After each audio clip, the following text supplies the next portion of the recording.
Today on Fine Home Talks, we're here with Tamath Rossi with supporting our seniors. And I want you to just introduce yourself. Tell us about what you do, how you got into it, and we'll go from there.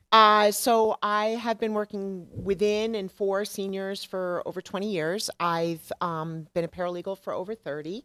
I did a lot of probate work in my past. Certified dementia practitioner for, I think we're going on 6 years now. I'm also a daily money manager. I am also a conservator that is recognized, certified through the state of Connecticut probate court system. And then an added layer to that is I'm also a Regulation 16 conservator, which means there's a special vetting and kind of cumbersome process to go through with the state controller's office. Basically, it means that I'm qualified to be working with indigent clients and actually get paid from a state fund. It's not much, but it's certainly a different classification and certification. I started supporting our seniors 2 years ago. After working as the director of senior services for the town of Southbury for almost 7 years, I was not only managing that very, very large and unique department, but I was also serving as their municipal agent and their municipal veteran liaison and representative. And I was seeing so much need in the community, and it was going beyond just throwing resources at people being enough. You know, that medical piece for seniors is covered. You know, medically, there's a lot of medical resources out there. There seems to be, a higher level of knowledge as far as resources and services that come into the home, and that's great. But what happens now when mom breaks her hip and she's got the services to come back home, but who's managing the bills? Who's managing the upkeep of the home? Strategic planning, there's just the aging, and I hate to say process, it's an experience, right? There's positive and negative to it. And there's just so many dynamics. I have clients that are long-term. I have clients that are short-term. I have adult children out of state that are concerned for mom or dad. I'll get a call from, I have so many examples I could give you, Sarah, of different situations. I mean, son and daughter, totally in control, powers of attorney for their dad. Yes, dad, we're all set. Dad gets found frozen in front of a traffic light by police in Milwaukee. Dementia. He doesn't know where he is, what he's supposed to do, traffic piling up. The son and daughter get the call, totally in control, totally capable of the situation. Frightening, certainly. Emotional, absolutely. Move dad back out east, close to them, and he has a medical incident that lands him in the hospital. And now they're standing in the middle of Yale, New Haven. I hate to say it, in some regards, maybe a little bullied, partly because of their, lack of knowledge, panicked. Now what do we do? What do we do with that? And so they're calling me. So, I tell people that they should never feel inept, guilty, upset for not being as prepared or as in control as they thought they were, right? Here's a son and daughter that went through all of the estate planning, all of that legal stuff. But then when thrown in the situation and they're like, oh my gosh, I can't believe we can't do this. Well, why would you be able to? This isn't a world that's familiar to you or is within your wheelhouse. So, first of all, it's a topic that is difficult. Yes. It is. It's absolutely a topic that's difficult. And many people, just like it's amazing to me, I'm talking to my friends, my family, of people my age and younger, of how important it is to have your estate plan in place, to think about these things. Dave and I don't have children, but what was to happen, right? Like what's going to happen to us? And Sarah, that's just the first piece, right? And that's the exactly. And let's full disclosure, we're sharing a case right now. Yes, where there's let's just put all the cards in. There's wealth involved. There was intelligence and successful business owners that are involved. They did their estate planning. There's a lot of family dynamics involved. And even with that piece in place, there are so many other parts to the puzzle. And now they're in this, this massive home that's not being looked out for. Yeah. It's ripe for advantage to be taken by home maintenance people, or whatever. It's the Wild West. It truly is, and that's just one piece. So I guess what I want to say is that there's a lot of senior advocates that are out there. I have some amazing colleagues. Many of them, their practices are more limited to providing home health aid services in the home, or helping place them into an assisted or independent facility living or something like that. I come in and I what makes me different certainly is a very varied background with the certifications, the education, the training, and most importantly, the experience. But I'm looking at it comprehensively. I'm not just looking at one piece. And very often, more often than not, I'm coming into a situation where there's one main focus of the senior and or their family. And I'm coming in and I'm saying, what about this? Have you thought about that? This is going to come. And they're like, and it becomes very quickly overwhelming to them. But I'm there to reassure and to say it's one step at a time. And very often, we've got to get through one phase to then move on to the next phase. So it is very strategic. It's like building. And you have to customize each. It's so to each individual, customized. each family. Now, let me ask you, because we talk frequently about aging. Like the process tends to happen with people. But for example, my aunt got early onset dementia when she was in her 40s, right? So I imagine that your clients aren't just the typical person who is aging. It can be anybody who suffers an incapacitation, right? Well, and you know what? Not only that, but I have people who have reached out to me very often through my association with the American Association of Daily Money Managers that are looking for that financial piece plus. And that's really hard to find, because there's such an emotional, psychological kind of with money and a financial advisor does a fantastic job, but they don't do that ancillary. They're not, yes, they could very often say, hey, I've got a couch and, have a seat because, that's somebody you do tend to get vulnerable with. But I've had people who have actually reached out to me and due to their circumstance, totally healthy. Cusp of senior. Maybe not even senior, and said, I need somebody that I can trust, that I can work with, that will be my executor, that will be my conservator if I need it, that will be my power of attorney, and that will be, in one circumstance, the woman was creating a trust for a special needs adult child. Wow. So, that's like a whole different. So it's very interesting how even I went into this business with maybe a little bit more of a kind of focused expectation, and how that has grown. It's broadened because it has to.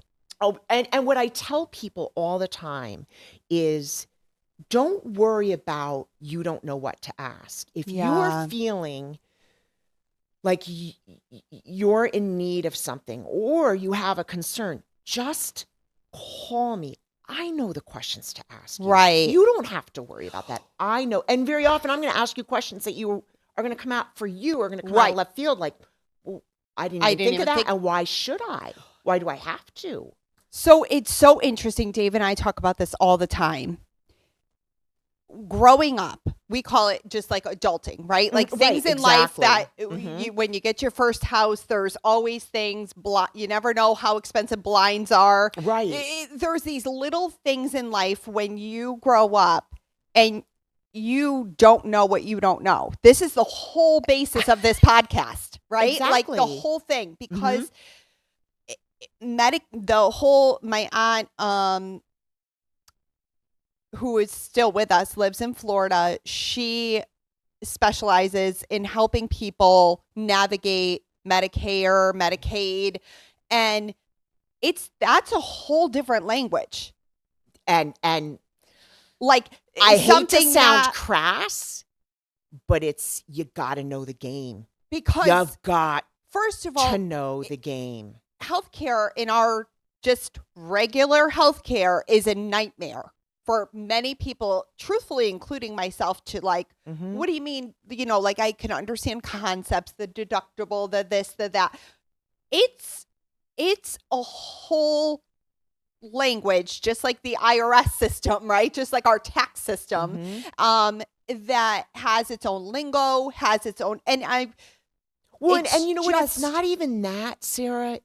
Let's even draw it back even a little bit more, in that we pay into a system, we pay our insurance bills. Why? Yeah. Because we want that peace of mind. And then all of a sudden you get thrown into a situation, and, you know, I'll give you an example of a case I'm working with right now. My clients are siblings. They've lived together for decades. And the younger sibling is now caring for the older sibling, who they've slowly over time recognized that sibling's not going to be able to remain home anymore. And interestingly enough, they thought they were being very proactive and started looking into Medicaid 2 years ago. And I felt really bad. I finally looked at this sibling the other day and I said to her, you know what? She goes, we didn't help ourselves in doing that, did we? Oh. And I said, you know, actually you didn't. What you did was literally waste so much time spinning your wheels, creating frustration, creating sleepless nights, and you've gained nothing here. And in fact, left a little, not a huge, but a little bit of a mess that I'm trying to clean up. So again, that's when I say to people, don't worry about what to ask for. If you even have a concern, you need to call me. Yeah. And I can at least guide you. Maybe now is not the time, but can say, when this happens, then call me and we'll go to the next step. But now the sibling is in a short-term rehab situation, multiple hospitalizations, put into a facility, and got 1 week of physical therapy. 1 week. Less than 7 days, actually. Okay, so gets the physical therapy, is making incredible progress, goes to see her ortho, who is just congratulating her left and right, telling her that she's going to make leaps and bounds of more progress. And then sister, who's a power of attorney, gets notification, benefits are being pulled.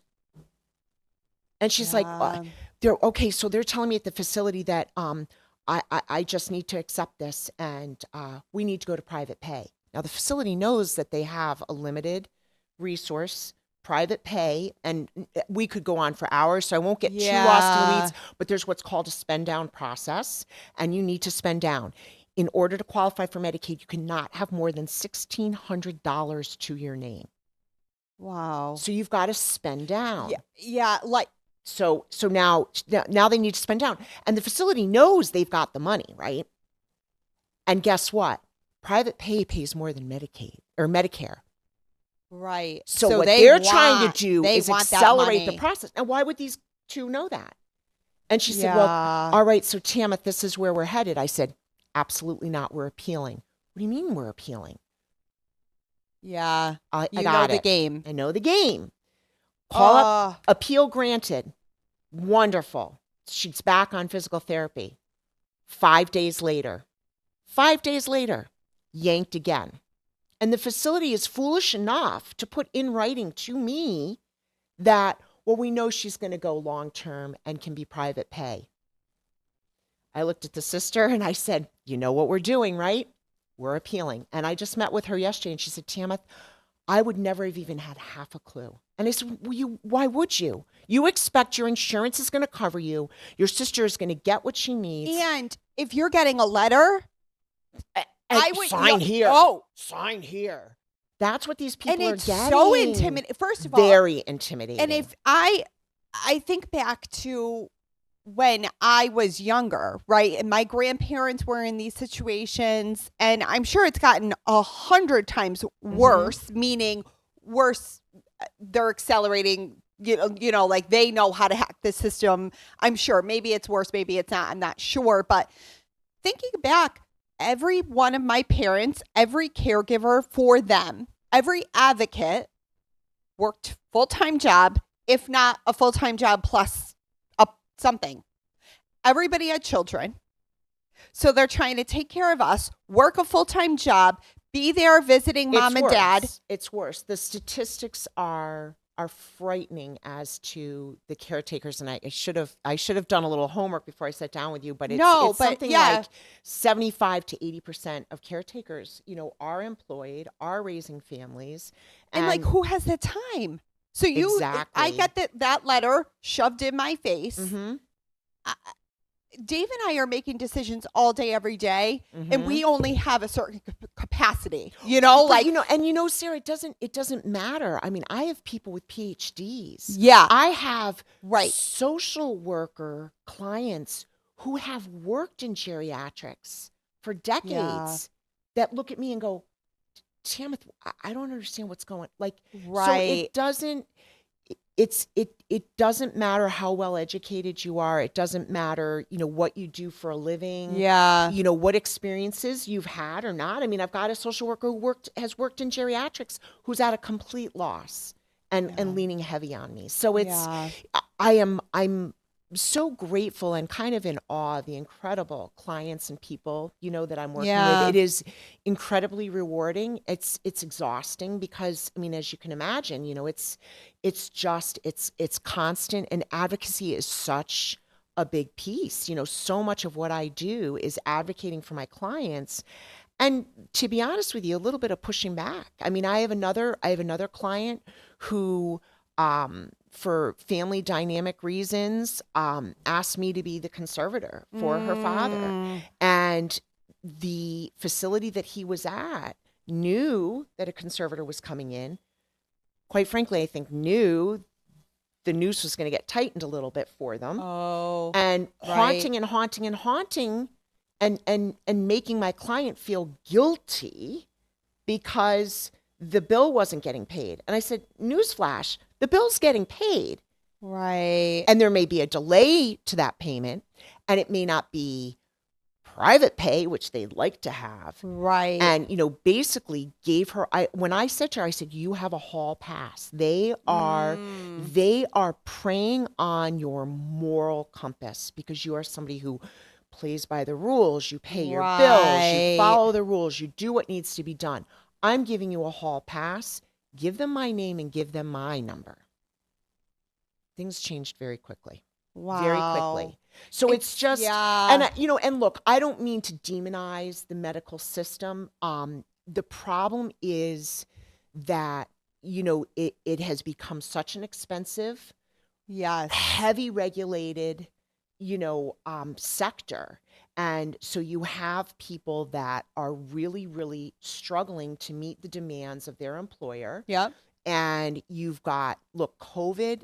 How many times are we going to have the conversation that COVID impacted XYZ? Yep. Well, certainly COVID impacted the medical, sector. Of course. Horrendous burnout. There's all kinds of manpower issues. But we also, in many situations, and just my opinion from my experiences, is that, in many ways, it's almost unsustainable. And I'll give you a perfect case in point. And that is on my way in here. I am advocating for a client right now that's in a facility that just got put in receivership by the state of Connecticut. And let me tell you something. Very, very happy with that facility. Incredible employees. But it was a 46-bed facility. And you know what? That's what made it so unique and special. But that's also was part of the demise, because a 200-bed facility has certain regulations. Well, those same regulations need to be upheld by a 46-bed facility. Financially, it's unsustainable. So there's so many dynamics in, the medical And who sector. would know? And thinking about the right placement, the timing, to get into some of these places and to know when it's appropriate to go in or stay at home. Well, and also, you know, I talk about the game. It's a timing game too, for somebody who even has done their estate planning. And, you know, you talk about what resources they have and what financial planning and protections they've done. There's also a timing component as far as if you know that person is going to ultimately end up in a skilled care facility. When do you pull the trigger on that? Right. Well, you don't do it when you've just qualified for Medicaid. You want to do it while you're still private paying, because that's going to enable you to have a better choice of where your loved one's going to go. There's so many different dynamics to it. And that's a lot of, you know, what I assist people with it is all with that planning, advocating for them, making sure that they're getting, you know, the best bang for their buck. And I'll tell you too, you know, the other thing that I work with families a lot on, and there's incredible shell shock, even when there's been a lot of measures put in place and advanced planning done. You know, the days of inheritances, they're over. And that's what I tell families. I mean, unless there are several millions of dollars, you know, and trusts, and I mean, it's I think that, you know, still with this this sector of community that I'm working with is still of that generation where, you know, I worked hard, I want my money to go to my kids. One of the things I'm dealing with, you know, this spend down situation with the two siblings is a life insurance policy and the sister who's the power of attorney. Well, let's hold off. I don't want to cash. You don't have a choice. If you want your sister to qualify for Medicaid, you've got to cash in your life insurance policy. So her sons are not getting the benefits. I had no idea. People don't, but why would you? Right. And that's why you know, it's funny because, you know, I have a husband who's a CPA who's had, you know, his business for decades and decades and decades. And we look at each other a lot and just go, how do the normal people do it? And I'll share with you, you know, I work with people that are dealing with the struggle of Alzheimer's and dementia daily. And what I tell people is I do that as a profession, but I'm also living it real time. So my mother-in-law has dementia, and we've gone through that with her. Retired geriatric nurse. It was not an easy path, and we ended up in an emergent situation with her. And if it were not for my experience, my network and connections, and then of course the network that my husband has, it would have ended up a lot differently. And you know, that was really the start of the seed of the idea of supporting our seniors. It was all out there, right? But this is where it really, like, the rubber started to meet the road and solidified that this is ridiculous. This is unacceptable. And I looked at Ray, and he looked at me, and we're like, how does, like, the average, you know, teacher and plumber, like, how do they navigate through? I mean, I literally was standing in the hospital with my brother-in-law. Tam, no, we're good. And I said to him, let me, and I refused, you know, advocated and refused for us to accept what we were being told. They essentially were looking to just throw her right out, you know, like discharge her.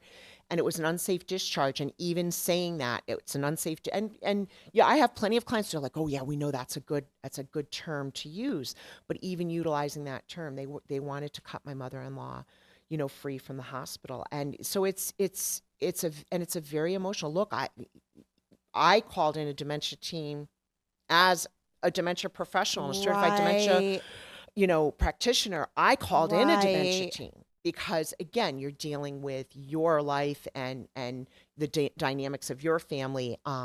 So there's a lot of tricks. There's a lot of knowledge that's critical. Yep. But there's such an emotional piece especially when you're dealing with the Alzheimer's and dementia piece.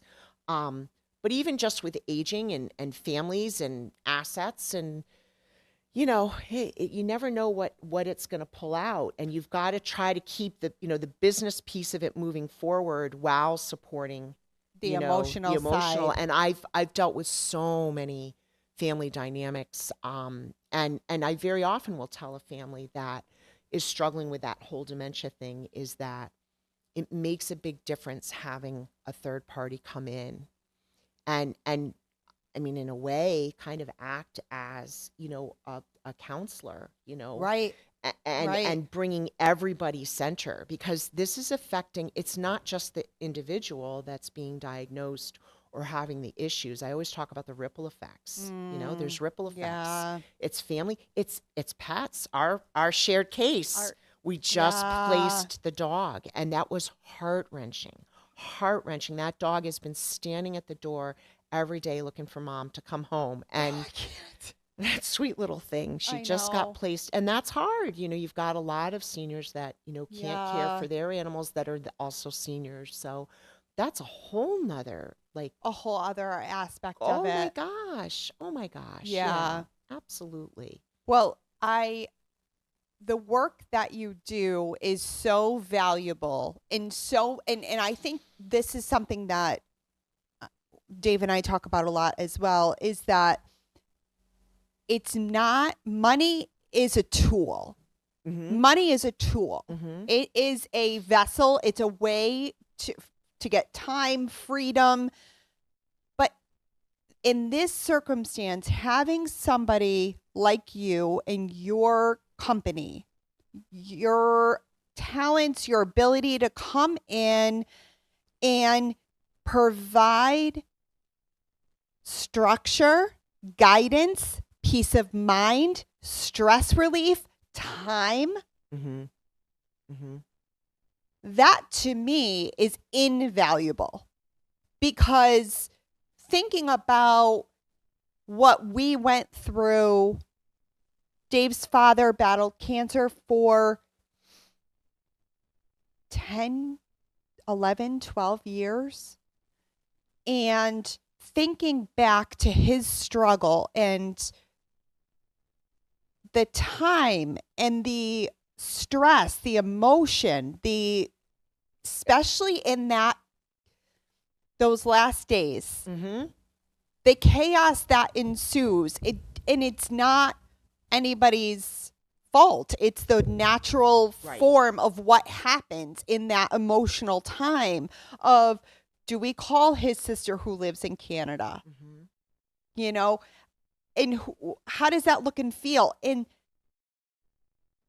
at that point, that wasn't a surprise in terms of, this person has dementia, or this person has Alzheimer's and suffers from this, and we don't know how quickly that this disease will progress. We don't, right? Like, there's so many. I think, yeah, I mean, and like, one of the cases that I'm working on that, actually, I'm the conservator. There's two daughters, very, very, very, very, very much involved. They want to be daughters. Yeah.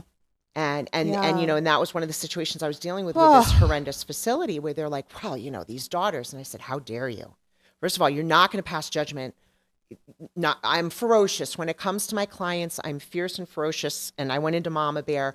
But, the bottom line is kudos to them to recognize how much, their parent, who had been single for decades and like, what a mess there was. And they didn't want to lose a moment with their parent. They wanted to be the children, so this gets me like, so yeah, it gets me so choked up. But to have somebody like you that can come in.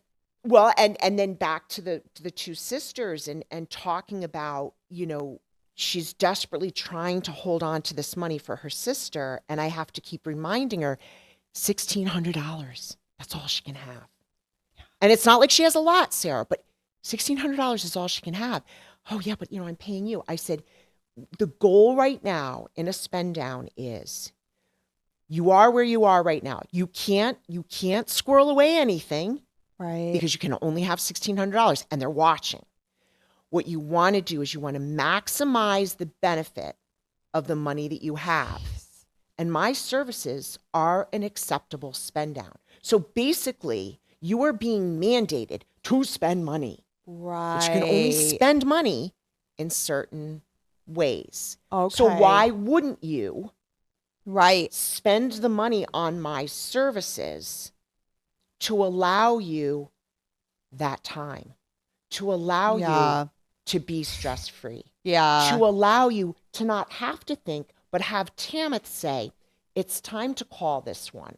Right. It's time to make these arrangements. The guidance, the words, the hacks, the knowledge, all of it. Yeah. Why wouldn't you use that acceptable form of burning the money? Right. Right. Right. To benefit you and your loved one. Yeah. So I find that I'm having that conversation more and more frequently because it's insulting. You work your butt off your entire life. I think that's a good word. That's such a good way to say it and think about it and put it out there. It's insulting. Yeah. It's insulting. And so many people are like, what do you mean $1,600? That's it. And the minute it's to $1,650, guess what? They're knocking on your door and saying, you've got too much money. That's even after you're on Medicaid and you've done all the spend down. So it's a constant. It's a constant. So like that, as conservator, that's one of my things is you're allowed to keep so much out of your Social Security and the rest goes to Medicaid once you're on Medicaid and in a facility. You write that check to the facility and you only get about $60 a month. But that builds up over time. If you're not using it for hairdos or clothing or whatever, that's I'm a gatekeeper to make sure. $60 a month. Mm-hmm. Mm-hmm.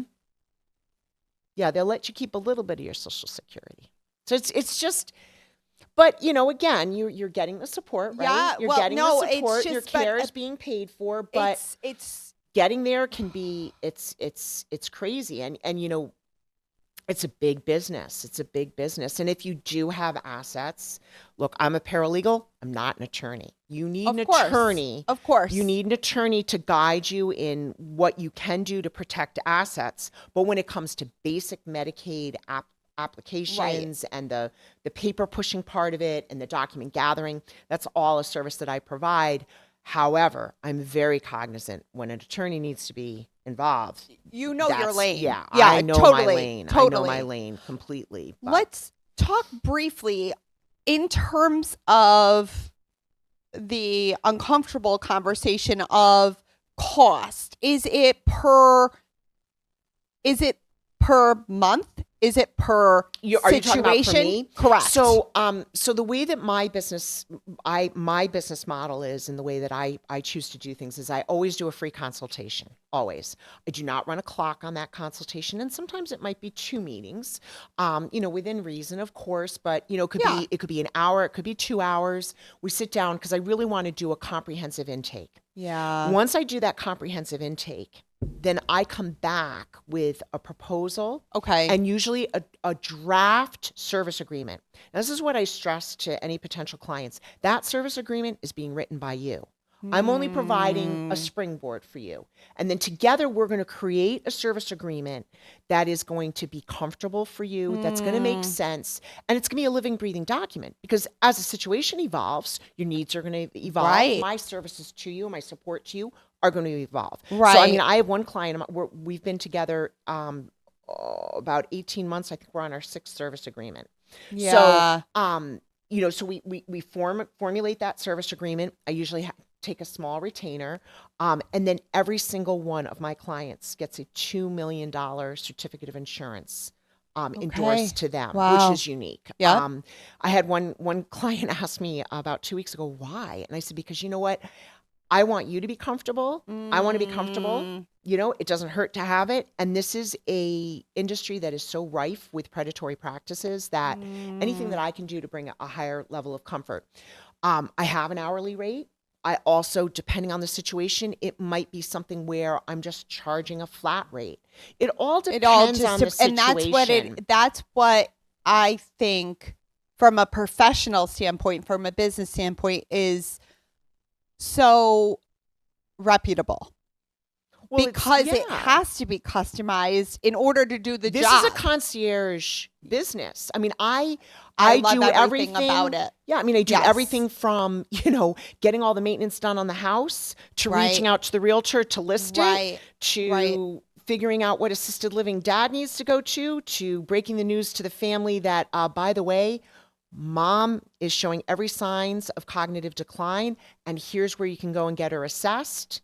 And then when you come back, let's start having those difficult conversations of what's next. So and the communication between every single person. And then there's the daily money management piece, that's more usually like a monthly fee. Like once I can get the person. Which makes sense. Interesting. I had a woman call me from New York yesterday, New York City, who's moving into the area, and got my name off the American Association of Daily Money Managers along with 2 others. And she's like, well, this one told me it's going to take about 6 hours to get my life in order and then move forward, and is going to charge me this. And this one said, oh, it looks like a 10-hour job. And I said, you met with them? And she said, oh, no, I talked to them on the phone. Interesting. I said, no, why don't we do this? I said, do you come to Connecticut? Oh, yeah, she's got family local. I said, let's sit in person. Let me put my eyes on it. I said, because I don't have a crystal ball. I'm hearing what you're telling me, but you've also said to me you're extremely overwhelmed. Yeah. So this could be a lot different to me as a professional. I sat down with a client a few weeks ago who said, well, hang on a second. I'm going to go through this and I'll pull what you need. I said, why don't you just give me the file? Within 3 minutes, she goes, wow, that was fast. I know what I'm looking for. Yeah. I know what I'm looking for. So it's me doing a CMA without going into somebody's house. I'm never going to. Right. The comparative market analysis. I need to know what it looks like, because guess what? Every GIS and town card only gives me a little snapshot of what's going on. So, yeah. So I'm very big for, I know this is the day and age of Zoom and everything else, but there's such an emotional piece to what I do that I think 100%. The in-person, hands-on is so, so critical, just so critical. I feel like, I don't know how long this has gone on for, but I feel like we could talk for 12 more hours. Absolutely. Absolutely. And I'm very thankful that you've come, and thank you for the opportunity. It taught me a couple of things, and I'm thankful to know you and have you as a resource in my life and business. Yeah, so definitely. I like to close by asking you your favorite part of your house. Oh, the favorite part of my house? Well, I'll reveal another side of my life then. It's my pain cave. And people are going to be like, what? I know what it is, but tell everybody. I am an avid and competitive triathlete. I compete in Ironman. I started late in life. When I was 45, I started running, and then that quickly went into triathlon. And then I competed in my first full 140.6 Ironman at the age of 50. I've done so many halves, I don't even know. And you just did. I'm just home from Miami, and my really cool news is in August. I've been asked to represent the United States of America in Australia for the 70.3 half Ironman distance. So it's such a big deal. It's kind of cool. It's a really big deal. It's kind of cool. It's a once in a lifetime. So my pain cave, we triathletes call them our pain caves, is where we work out. And in the winter months, I have my trainer with my race bike, and I do my yoga down there and stuff. But interestingly enough, we took the old game room as our kids were starting to grow older and start to, fly the coop. And my husband had it completely redone for me. And the final flooring was put in and completed on March 5th, 2020. Whoa. In time for my birthday, March 8th, and in time for the world to collapse. Whoa. What, on March? Well, I know professionally when I was, working at the senior center, our world collapsed March 12th. So, that husband of yours, yeah. He's so a keeper. It's a cool room. All my medals and pictures from races, and it's my inspiration room. it. So yeah, that's my favorite room. Well, you're killing it, and I Thank love you. to Thank watch you. your trajectory. And I was cheering you on in Miami from here in Connecticut. Thank you. And it's just been an honor to talk to you. Thank you so and much. Appreciate it. And I thank you for your work with in advocacy for people who suffer with dementia and Alzheimer's, but also our veterans. So Yeah, your son thank is you. currently serving. He is in the And- Navy. Yes, yeah, he is. and Army Navy games are real fun for us. Well, we 'cause we've I always been, have to shoot you a text, and I'm like, we've been you know, Army I'm fans. Yes. We've had West Point football season tickets for 40 years, and then our son gets accepted in the Naval Academy as soon as Army starts winning. We're like, Benjamin, you're killing mom and dad now. So my joke, and now Ray was mandated to root on Navy for the 4 years that Ben was at the Naval You have Academy. to. He's now out, but I remain Switzerland, and what I say is go Narmy. Oh, I like For that. Army Navy weekend, it's go Narmy, because at the end of the day, I like it. those two teams, I I get choked know. up. I'm just a patriotic person to begin Yeah. with, and now, I'm like a peacock with, our son. But those two teams are brothers and sisters out defending our country once they leave that field. It's A true. pretty remarkable game. It It really is. is America's game. It's very cool. It is. So go Narmy. I like it. All right, Go Narmy. I'll stop shooting you the text the day before There you and go. just say, Army. I like that. Well, Narmy. I'll take it in. Okay. So, All but right. thank Thank you. you so much, Sarah. Really You're appreciate phenomenal. it. You are as well. Thank you. I appreciate it. And we have to have you back. Yeah, absolutely. All right, good.